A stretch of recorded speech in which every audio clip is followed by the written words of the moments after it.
Hello les amis, j'espère que vous allez bien, on se retrouve sur la chaîne Motographie aujourd'hui pour une vidéo totalement inédite. Je vais faire une tier list, pour ceux qui ne savent pas c'est un classement de toutes les voitures que j'ai pu essayer sur la chaîne. Aujourd'hui on est à près de 140 vidéos sur la chaîne YouTube, donc plus de 70 véhicules testés. Et aujourd'hui on va classer les véhicules 4 roues, donc les voitures et un quad, vous le verrez. Donc ça en fait 51, on a 5 catégories allant de la plus claquée à la maxi dinguerie, c'est parti.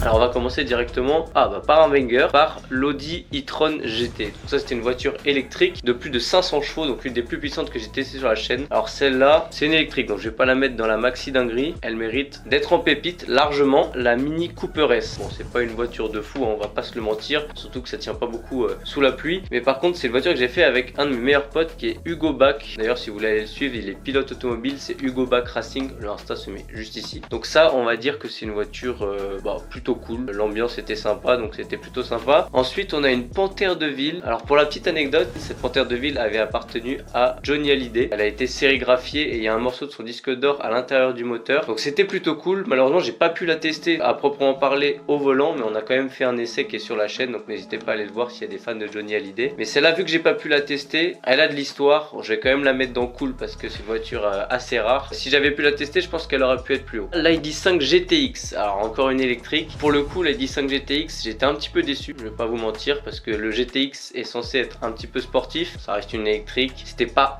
ouf, donc celle-là je vais la mettre dans passable. Ah, la Corvette ZR1, alors ça c'était marrant, c'était très marrant parce que c'était une boîte à l'ancienne, une propulsion à l'ancienne, vraiment une voiture américaine, donc une voiture de ligne droite. C'est vraiment une voiture que j'ai pas beaucoup eu la chance de conduire ou voir dans ma vie. Je pense que celle-ci elle va aller aussi dans cool, parce que c'était très sympa comme tournage. Ensuite on a la 4L. Alors la 4L, celle-ci c'est la 4L de mon deuxième 4L Trophy avec mon frérot Amaury. Alors évidemment celle-là elle va directement dans les pépites parce qu'elle nous a emmené dans le désert, elle le mérite amplement. Ah les amis, là on rentre dans les choses sérieuses. Là il y a vraiment, j'en vois, il y en a 5-6 qui s'enchaînent. On va commencer par la première, l'Alpine A110S. Et là Arnaud, mon cadreur monteur, ne me contredira pas car c'est tout simplement un banger. On s'est régalé, c'est une des meilleures voitures qu'on ait pu faire sur la chaîne. Le rapport poids-puissance est dingue, le châssis est dingue, tout était dingue. Celle-ci sans hésitation est dans maxi dinguerie. Ensuite on a un GLE coupé finition AMG, donc c'était plutôt sympa. Le cadre était sympa, c'était dans les Vosges, mais bon voilà, on va pas se le mentir, c'était un paquebot. La voiture était cool, le cadre était cool, mais franchement si je devais noter la voiture seule, en plus c'était un diesel, je vais la mettre dans passable. Ensuite on a une Z4, très sympa également dans les Vosges. Je pense que vous le savez si vous me suivez depuis un moment, c'est pas vraiment les lignes de voiture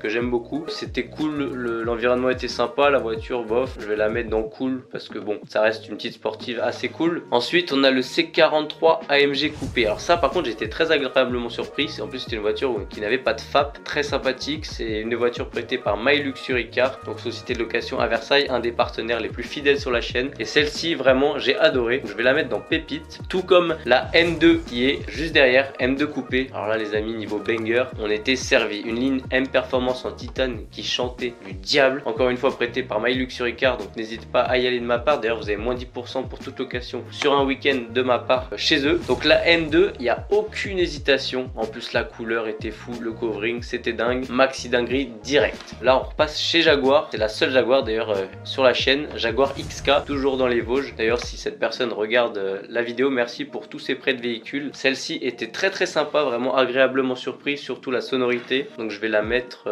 dans pépite. Ça se vaut pour l'instant, on a autant de pépites que de cool, on n'a pas encore de voiture claquée, donc c'est plutôt bon signe. Ensuite un morceau d'histoire, une Porsche 356 Type B de 1960. Merci à mon ami Ethan pour ce prêt de véhicule, on l'a fait à Deauville, c'était juste énorme de pouvoir faire ce genre de voiture. Donc celle-ci part directement dans les pépites, évidemment un gros morceau d'histoire. On a dit que sur cette vidéo on ne notera pas les 2 roues et les 3 roues, donc les scooters et les trottinettes que j'ai pu faire sur la chaîne. Il y en a eu quand même pas mal grâce à mon partenaire Webot, ainsi que la Yamaha MT-07 prêtée par un ami. Donc on le fera ça dans un autre épisode. On va passer directement au Q5 TDI. Donc ça c'était une voiture polyvalente, c'est c'est le mot, polyvalent. Franchement, c'était pas la voiture du siècle, même si elle a très bien marché sur la chaîne. Je vais la mettre dans passable. Ensuite, on passe à l'A45S AMG, toujours prêté par MyLuxuryCar, histoire de faire toutes les concurrentes. Vous allez voir, il y a la RS3 qui va pas tarder à arriver aussi. Cette voiture, j'ai été agréablement surpris, même très agréablement surpris. Donc je vais la mettre dans les pépites. Alors là, gros paradoxe les amis. Pourquoi? Parce que c'est une Mercedes A200 AMG Line basique, 163 chevaux, toute basique. On va pas se mentir, c'était pas fou. À conduire, c'était pas incroyable, mais le paradoxe est que c'est ma vidéo qui a le plus de vues et qui cartonne le plus encore en ce moment. Elle est à presque 70 000 vues. Je ne sais pas pourquoi, peut-être c'est une voiture qui intéresse beaucoup. Toujours prêtée par MyLuxuryCar. Mais malheureusement, même si c'est une vidéo qui a été beaucoup vue et qui l'est encore, celle-ci, elle va être dans passable. Parce que moi, c'est une voiture que j'ai pas trop aimée, tout simplement parce que ça manquait un peu de chevaux sous la pédale. Certes, c'était une très belle voiture avec de belles finitions. C'était pas forcément la voiture la plus agréable à conduire. Ensuite, on a la Cupra Born. Encore une électrique. Celle-ci était plutôt sympa. Je vais pas m'étaler dessus. Elle était plutôt sympa. L'autonomie correcte. Sympa à conduire. Merci à Valmar Automobile. Pour le prix du véhicule, on va la mettre dans cool. La RS3, je vous en parlais. On fait toutes les concurrentes sur la chaîne Motographie. Encore une fois, merci à MyLuxuryCar. Celle-ci était cool, mais trop aseptisée. Vraiment, trop de FAP, trop aseptisée. J'ai pas forcément énormément kiffé. Donc, je vais la mettre dans cool. Elle mérite pas plus, pas moins. La Mercedes 190 SL. Alors ça les amis, c'est une voiture exceptionnelle tant sur l'histoire que la conduite, vraiment à l'ancienne, et puis c'est un bijou tout simplement. Donc celle-ci part directement dans les pépites. La seule, l'unique Ferrari sur la chaîne, Ferrari 612 Caglietti. Celle-là je n'hésiterai pas une seconde. Maxi dinguerie, tout simplement parce que j'étais en vacances à La Réunion, et pour l'anecdote, c'est par un abonné que j'ai pu avoir cette Ferrari qui connaissait une connaissance à La Réunion, et j'avais juste ma GoPro, mon drone, et j'ai pu faire ma première et ma seule Ferrari dans ma vie sur une île paradisiaque, vraiment incroyable. Un V12 qui hurle jusqu'à 10 000 tours minute, c'était juste génial. On passe encore une fois à une voiture très sympa, une Porsche 911 Super Carrera type G 1979 que j'ai fait très récemment sur la chaîne. Très sympa également, elle venait de sortir d'un detailing, donc en état collection. Celle-ci part directement dans les pépites. Je vais parler de la Puma ST, donc Ford Puma ST, les toutes dernières en boîte manuelle. Pour les connaisseurs, vous savez que c'est un châssis remarquable. J'ai absolument surkiffé cette voiture. Vous allez le voir dans l'extrait vidéo, mais la voiture a été mise sur 3 roues parce que c'est un châssis super rigide. J'ai vraiment adoré, énormément de plaisir. Merci à Ford Beauvais pour le prix du véhicule. Celle-ci part dans les pépites. Ma première 4L du 4L Trophy, bah écoutez, elle est bonne pour rejoindre dans les pépites l'autre 4L, simplement parce qu'elle aussi m'a permis de faire une aventure remarquable en 2020 cette fois-ci, et celle-ci je l'ai eu pendant 3 ans. Elle avait des sièges baquets, un toit ouvrant, enfin bref, elle était super pour le Trophy, super pour les balades, génial. On arrive encore chez Porsche avec la Porsche Targa 4S couleur orange fusion qui nous vient tout droit de la Côte d'Azur et que j'ai pu essayer, vraiment exceptionnel. C'est une des meilleures voitures que j'ai pu conduire de ma vie et je ne me cacherai jamais de le dire. Donc celle-ci part dans les maxi dingueries. Audi TTS, très bonne voiture également, très bon châssis, juste peut-être l'espace intérieur qui est un petit peu étriqué, mais bon, c'est une Audi TT, mais vraiment super agréable à conduire aussi. Elle part dans les pépites. On passe à l'Audi S5. À la date où je fais cette vidéo, c'est la dernière voiture que j'ai essayé sur la chaîne. Elle sortira avant, je pense, vous la verrez. Donc c'est la S5 2020, malheureusement c'est dans sa version TDI, et ça c'est le gros point noir de cette voiture. Donc celle-ci va directement dans passable, tout simplement parce que j'ai pu tester pas mal de sportives, et là il manquait énormément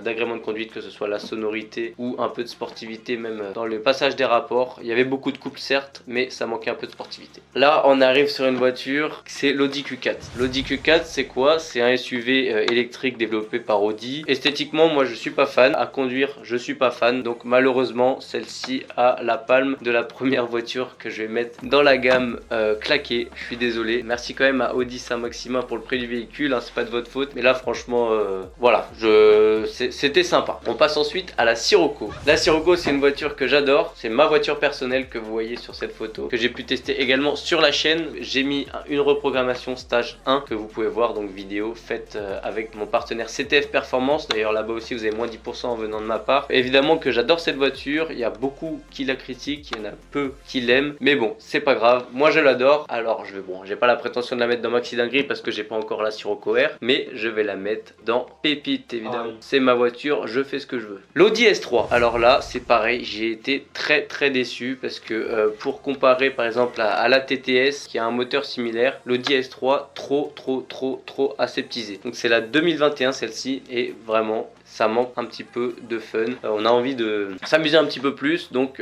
malheureusement je vais la mettre dans passable. Ensuite la Suzuki Swift, c'est une voiture sur laquelle j'attendais beaucoup de la tester depuis de nombreuses années parce que je trouve que c'est une voiture jeune permis assez sympa, et là c'est la Suzuki Swift Sport. Et bien je n'ai pas été déçu. Boîte manuelle, vraiment un châssis super performant, super freinage, de la reprise, très bonne voiture, peut-être pas en pépite mais je vais la mettre en cool. Ensuite on a l'Audi RS5 V8 Atmo, donc de 2012, donc un V8 qui hurle jusqu'à 8500 tours, que j'ai eu la chance de beaucoup conduire. J'adore cette voiture, très bonne voiture. Celle-ci va partir dans les pépites. Alors là vous allez être très étonnés les amis, très étonnés, car l'Audi RS6 malgré ses 600 chevaux, encore une fois trop aseptisé, beaucoup trop. Merci à Audi Saint-Maximin quand même pour le prix du véhicule. Pour le coup très déçu, très déçu, je vous le cache pas. Certes quand on regarde le compteur ça avance très fort, mais niveau plaisir on est très loin de ce que j'attendais, en tout cas sur cette phase là. Donc là j'hésite énormément entre mettre cool et passable, mais bon pour le respect quand même des 600 chevaux et d'Audi, parce qu'il n'y a pas que la conduite, il y a tout le reste, le confort et tout, je vais quand même la mettre dans cool. Vraiment très déçu. l'ID3, bon l'ID3 j'attendais pas grand chose, bon j'ai pas eu grand chose, c'était pas une voiture exceptionnelle, je vais la mettre dans passable. La BMW 540i, ça c'était une voiture très cool. Je dis c'était parce que c'était à mon ami donc Hugo Bach, mais il ne l'a plus, et c'est une voiture vraiment très sympa, très confort, très dynamique, ça part dans cool. Pour l'instant on a plus de pépites que de cool, donc c'est plutôt positif. Ensuite on passe à la GTI Club Sport, donc Golf 7 GTI Club Sport, très sympa, là très agréable à conduire, vraiment pas mal de chevaux sous le capot, de quoi s'amuser, ça part directement dans les voitures cool. La Golf 8, bon alors là pour le coup Golf 8 toute simple, bon on va pas se le cacher, j'ai pas aimé. Pourquoi? Pas dans la puissance ou de la conduite, c'est juste que dès que j'ai pris le volant, vu que c'est les dernières générations, c'est bourré d'aide à la conduite. Premier rond-point où je suis arrivé un peu fort, bam, le logo accident qui s'est mis, faites attention etc. Bref, il y a beaucoup trop d'aide, donc je vais la mettre dans passable. La Renault Zoé, j'ai eu la chance quand même de l'essayer en 135 chevaux, le modèle R135, donc le plus puissant développé en tout cas à l'époque quand je l'ai testé. Donc c'est ce qui rattrape un petit peu l'essai de cette voiture, parce que vraiment j'ai pas aimé du tout. Je vais la mettre dans claqué. Voilà. Je suis désolé pour les puristes de Renault, mais vraiment j'ai pas aimé. L'autonomie n'est pas bonne. 135 chevaux, ouais, bon. Et le bruit, horrible. Le bruit qu'ils ont mis, c'est nul. Encore une électrique, on continue sur ça. Tesla Model 3. C'est la première Tesla que j'avais conduite de ma vie. Et bah franchement, j'avais été agréablement surpris par l'accélération. C'est une belle voiture, c'est marrant, c'est sympa. Ça part dans cool. Le Can-Am Outlander, je le mets dans cet épisode simplement parce qu'il a 4 roues et c'est un banger. J'ai adoré, la vidéo cartonne d'ailleurs, n'hésitez pas à aller la voir, je l'ai testé en forêt. Can-Am Outlander XTP G2 en 1000 cm3, donc vraiment très sympa. Je vais le mettre dans cool. La Golf 8 GTI, alors là, la Golf 8 GTI à l'inverse de la Golf 8, j'ai vraiment aimé cette voiture, très sympa, très cool à conduire, très belle esthétiquement en rouge comme ça, vraiment c'était génial. Donc voilà, je vais pas m'étaler dessus plus que ça part dans cool également. Là les amis, on arrive sur la voiture, la troisième voiture qui dépasse les 500 chevaux sur la chaîne, après l'e-tron GT et la Ferrari 612 Caglietti. Je parle de l'Audi R8 V10 Spider. Malheureusement ce jour-là il faisait pas super beau, donc pour le côté Spider c'était pas terrible, mais c'était tout simplement génial. Première fois, en plus c'était avant la Ferrari et avant l'e-tron GT, donc première voiture à plus de 500 chevaux que je pouvais essayer, et ça c'est plutôt cool. Elle part directement dans les pépites, pas les maxi dingueries parce que c'était pas non plus transcendant, mais c'était très sympa. Ensuite dans la lignée des Golf 8, on a fait la 8 GTI, évidemment je ne pouvais pas passer à côté de la 8R. Merci à My Luxury Car encore une fois, décidément il est partout. La Golf 8R pour le coup, très bonne voiture. Dans l'évolution de la Golf 8 entre la 8 et la 8 GTI, je dirais qu'elle est encore mieux évidemment, très sympa, donc elle part dans les cool. Les Méhari, c'est des voitures que j'adore, qui ont bercé mon enfance, ça part tout droit dans les voitures pépites, parce que c'est des voitures de collection qui sont tout simplement géniales. En plus là ça a été testé en Corse, donc dans les conditions idéales, pas de porte, pas de fenêtre, on est trop bien. Pour la plage c'est génial, donc je recommande à tous ceux qui aiment ce genre de voiture. Ensuite, Ford Fiesta ST Line, préparé par mon ami Hugo, c'était la sienne avant, maintenant il a la ST, on fera bientôt sur la chaîne, avec un petit stage 1 chez CTF Performance, il est venu de ma part, n'hésitez pas. Très sympa, j'adore les châssis Ford, je vous l'ai déjà dit, celle-ci part dans cool, parce qu'il faut pas abuser, hein, je vais pas trop le saucer non plus, mais c'était cool. Le Cupra Formentor, alors Cupra Formentor, là c'est à double tranchant. J'adore cette voiture esthétiquement, sauf que de base j'ai été